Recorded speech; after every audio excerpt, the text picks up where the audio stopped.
Казахстан занял 42-е место, самое высокое за всю историю страны в глобальном рейтинге конкурентоспособности с 2005 года. Всемирный экономический форум опубликовал свой ежегодный отчет, в котором наша страна поднялась на 8 позиций относительно прошлого года. В целом это серьезный рывок, если брать показатели последних лет.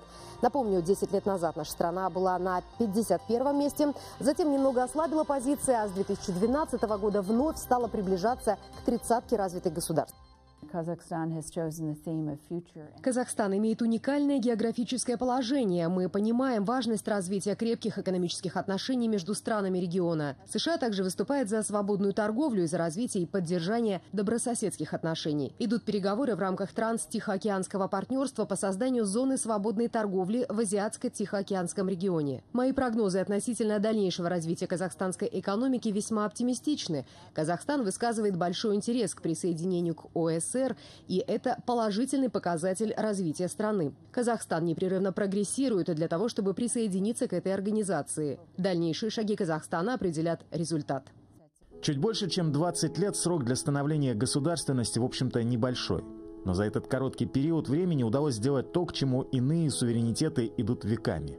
И те первые инициативы, отказ от ядерного оружия, уже не тайна, что предлагали нашей стране государства, погрязшие сегодня в войнах. Участие в международных организациях сегодня дают плоды. Казахстан – страна, к которой прислушиваются, которую уважают. И даже больше – оплот безопасности в Центральной Азии. Бұл жақсылықтың нышаны.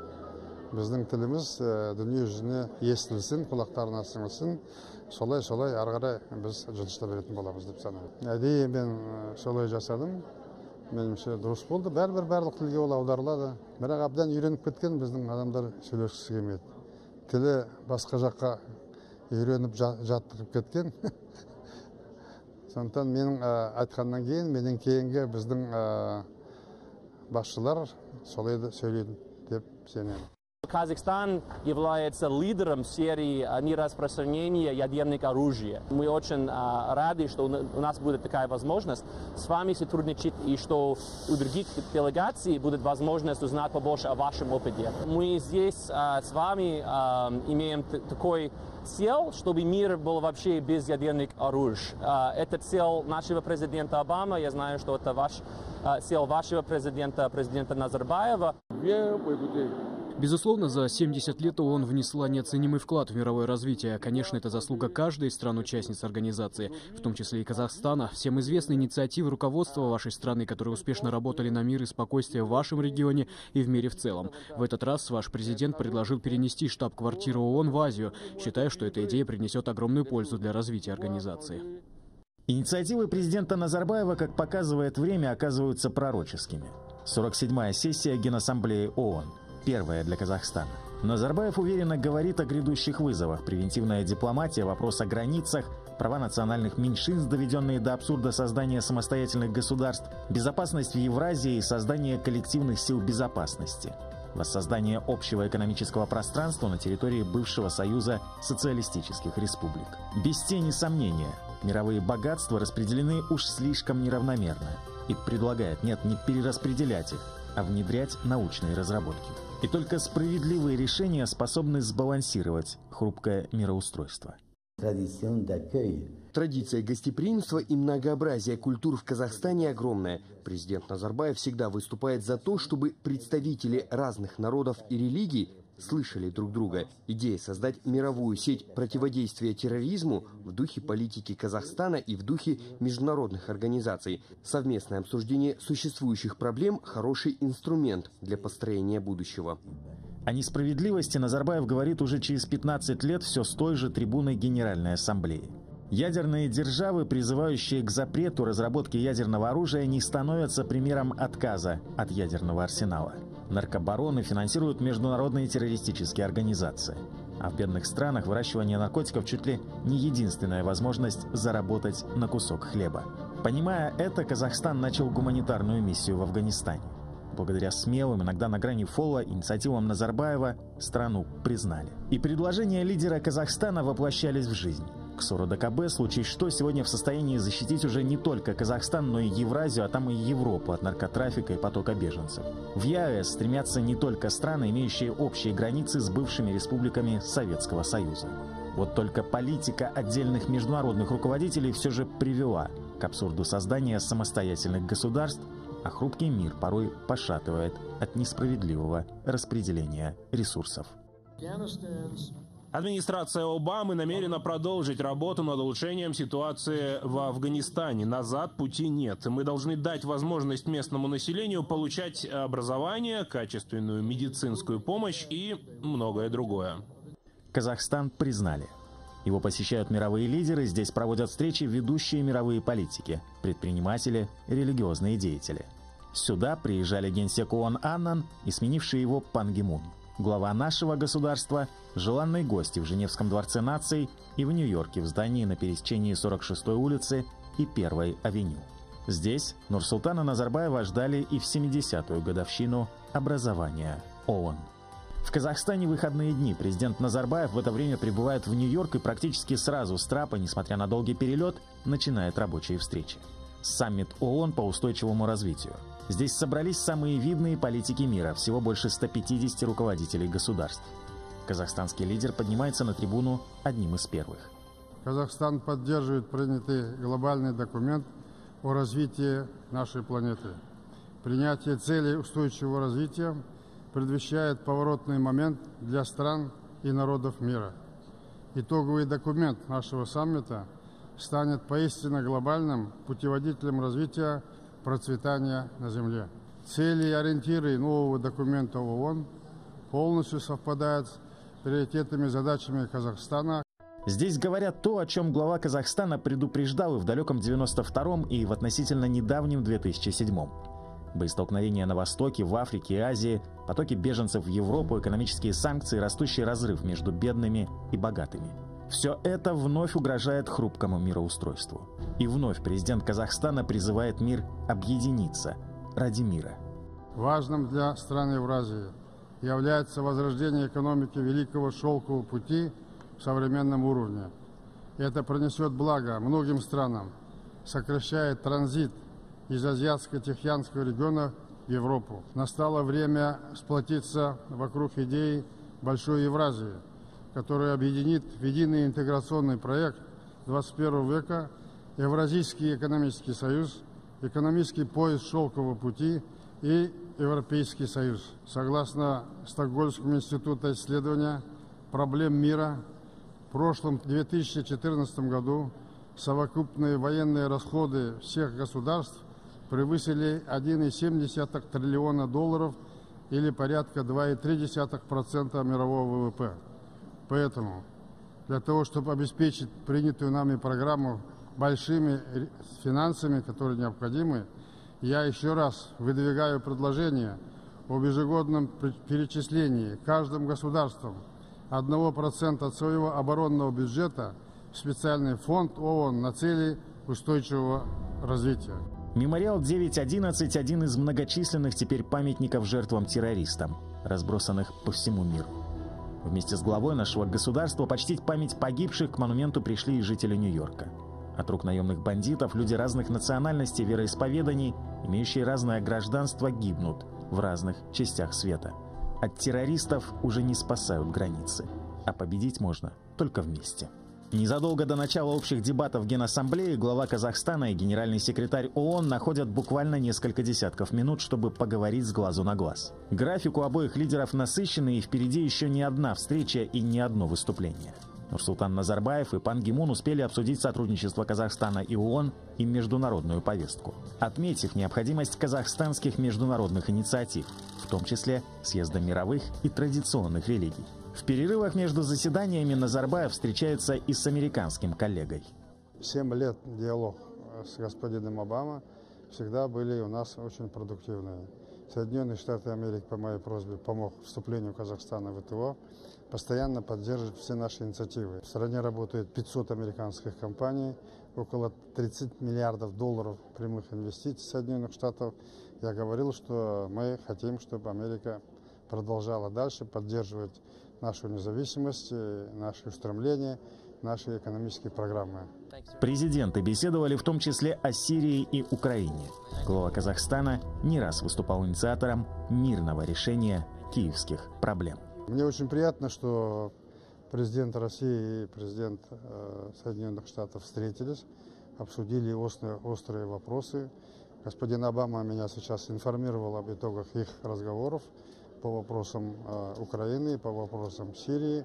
Они были очень откровенны, как он сказал, и, по крайней мере, по тому, что сказал мне господин Обама, что он остался доволен откровенностью, честностью. То есть он сказал, я начал понимать позицию России, и мы будем работать. Радостно то, что он настроен, что при его президентстве, еще осталось 1,5 года, он хочет наладить эти отношения, чтобы у Соединенных Штатов Америки и России наладились нормальные отношения.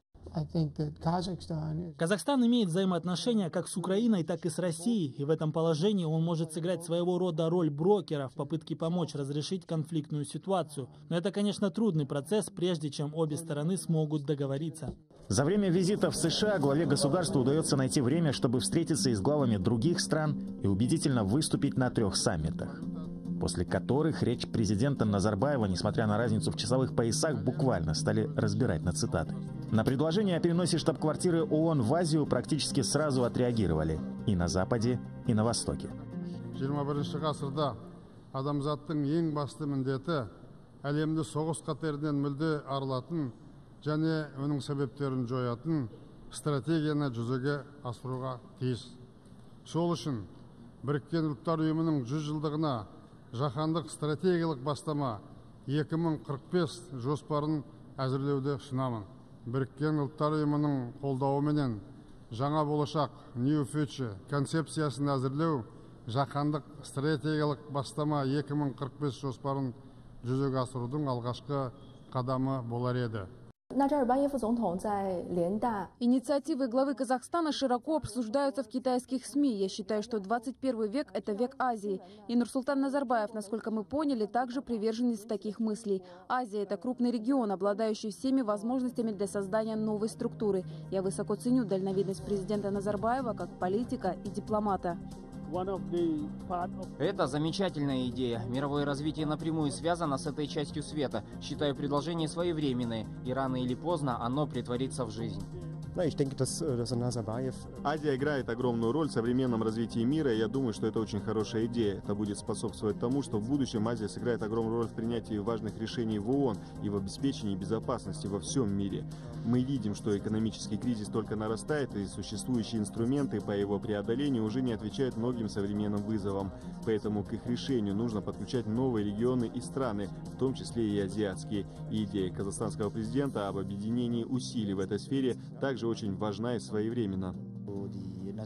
Идею президента Казахстана я поддерживаю полностью. Он опытный политик и уже не раз доказывал, что знает, как найти ключи от любых кризисов. Особенно позитивно мы восприняли идею о переносе штаб-квартиры ООН в Азию. Это без сомнения повлияет на рост экономики многих стран региона. А еще это новый шаг на пути к стабильности. Назарбаев, замечают эксперты, говорит традиционно, прямо, без обиняков.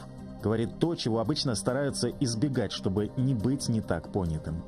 Вот президент говорит о неотвечающем критериям законности порядке эмиссии и обращения мировых резервных валют. Валюта в последнее время, как и финансовые учреждения международного масштаба, становится больше инструментом политической игры, а порой и откровенного шантажа. И вот деньги уже становятся инструментами жесткого давления на политику. И как дополнительное наказание за непослушание – санкции, которые в итоге ухудшают жизнь людей, но не политиков, принимающих решения. Жаһандық дағдарыспен күресте қазіргі кезде заңдылық, демократиялық, бәсекелестік, тиімділік және халықаралық бақылау ұстанымдарына сай келмей отырған эмиссия менен әлемнің резервдік валютасының айналымын реттеуді бастау қажет. 21 ғасырда әлемге сапалық тұрғыдан жаңа қаржы құралдары керек.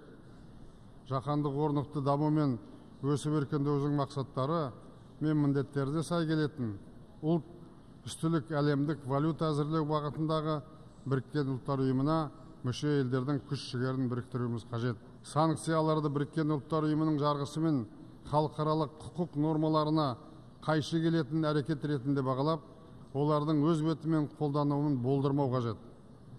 Миллиондаған адамдардың игілігіне әсер ететін халықаралық санкциялар қолдану құқығы қауіпсіздік кеңесінің ерекше құзырында болуға тиіс деп сенемін. Бұл қағидаттарды сақтамау қазіргі әлемдік тәртіптің негіздерін ыдыратады. Қырғи қабақ соғыстың сарқыншығына айналады. И еще об одной актуальной проблеме современности в который раз с высоких трибун говорит лидер Казахстана. На саммите по противодействию насильственному экстремизму и ТГИЛ выступление Нурсултана Назарбаева прерывают аплодисментами. Представители иностранных государств казахстанского президента поддерживают. Террористы сегодня угроза вполне реальная для любого государства. То, о чем глава Казахстана говорил во время своего первого выступления в Генассамблее ООН, сбывается. Но теперь превентивная дипломатия не поможет. Только жесткие меры. Надо создать антитеррористическую сеть, коалицию Организации Объединенных Наций, выработать единый механизм действий по розыску, задержанию, экстрадиции лиц, причастных к совершению преступлений, насильственного экстремизма и терроризма. В рамках ООН необходимо перейти от рекомендательного к обязывающему характеру всех принимаемых резолюций и решений, направленных на противодействие насильственному экстремизму.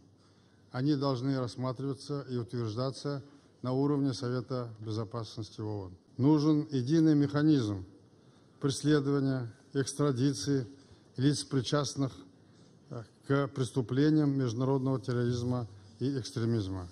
Надо четко установить, что отношение тех, кто будет оказывать им поддержку, будут применены самые жесткие санкции. Важное значение имеет принципиальный отказ государств от поддержки неконституционных, неправовых действий любых сил, какой бы то ни было стране, ведущих к разрешению государственности.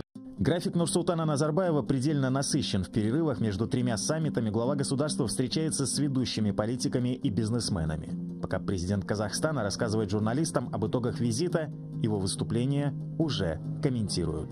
Содержательно, мне кажется, очень много интересных идей прозвучало в выступлении президента Казахстана. Прежде всего, это идея глобальной стратегической инициативы, то есть необходимость разработки какой-то экономической стратегии для мира на ближайшие 30 лет. Нельзя, чтобы 20 стран решали судьбу за всех остальных 193 стран. И поэтому вот выступление президента именно Казахстана очень корректно и очень так вот в то же время мудро говорит о том, что давайте все-таки мы сообща будем решать глобальные проблемы, иначе мы их не решим.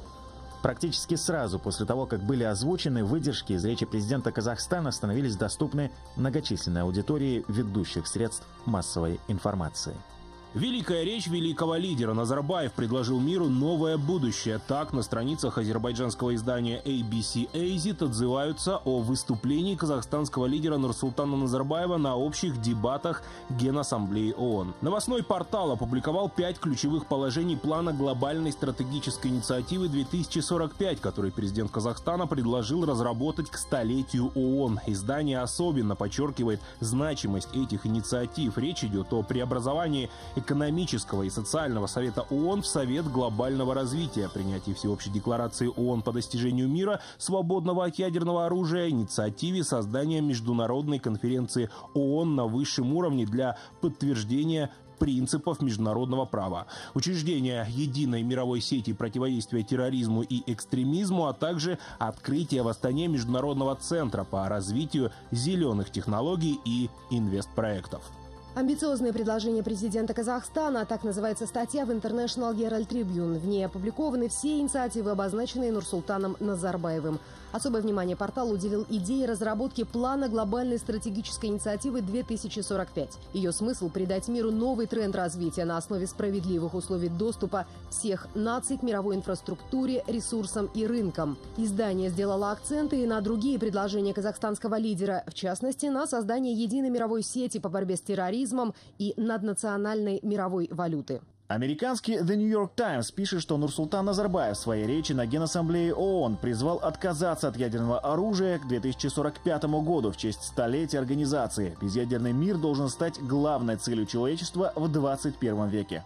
Телеканал NTN-24 Южной Америки сообщил о том, что президент Казахстана Нурсултан Назарбаев с трибуны Генассамблеи ООН призвал сделать шаг к новому будущему. Особенно журналисты отметили инициативы Назарбаева по объединению усилий стран организации по разработке наднациональной мировой валюты и учреждению Совета глобального развития. Речь Нурсултана Назарбаева на общих дебатах 70-й сессии Генассамблеи ООН процитировало испанское независимое информагентство EFE. Акцент издания делает на предложенном президентом Казахстана плане глобальной стратегической инициативы 2045, в реализации которого первым шагом может стать концепция «Новое будущее». Также заинтересовала аналитиков EFE инициатива создания наднациональной мировой валюты как инструмента в борьбе с глобальным кризисом. Президент Казахстана Нурсултан Назарбаев, выступая на юбилейной 70-й сессии ООН, бросил смелый вызов о необходимости переноса штаб-квартиры ООН из Нью-Йорка в Азию. Об этом пишет латиноамериканское мультимедийное интернет-издание «Телесур».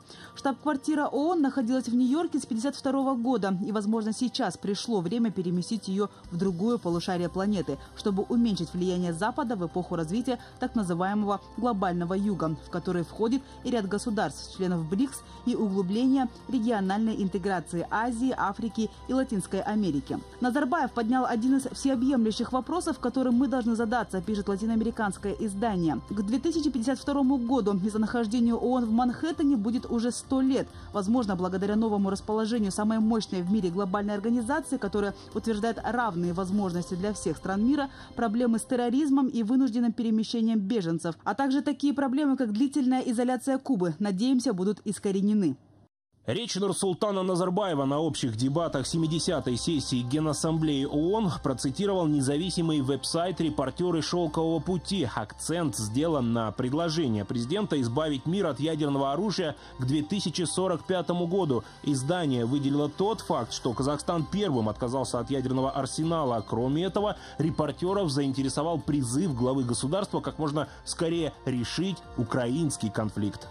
Казахстанский лидер Нурсултан Назарбаев призывает избавиться от ядерного оружия во всем мире. Статья под таким названием появилась в интернет-журнале Transitions Online. Эта неправительственная организация способствует развитию СМИ в 29 посткоммунистических странах Центральной и Восточной Европы, а также Центральной Азии. Издание подчеркивает слова Нурсултана Назарбаева о том, что безъядерный мир должен стать главной целью человечества в 21 веке, и выделяет его последовательность в вопросе ядерного разоружения. Это предложение назвали в статье ключевым моментом речи казахстанского лидера. Верность высказанного предложения зачастую можно оценить лишь спустя время. Безошибочность инициатив президента Казахстана вот уже многие годы доказывается будущим. Будущим, в котором быть неуслышанным значит быть погребенным в пучине собственных, никого не интересующих проблем. В нашем новом будущем.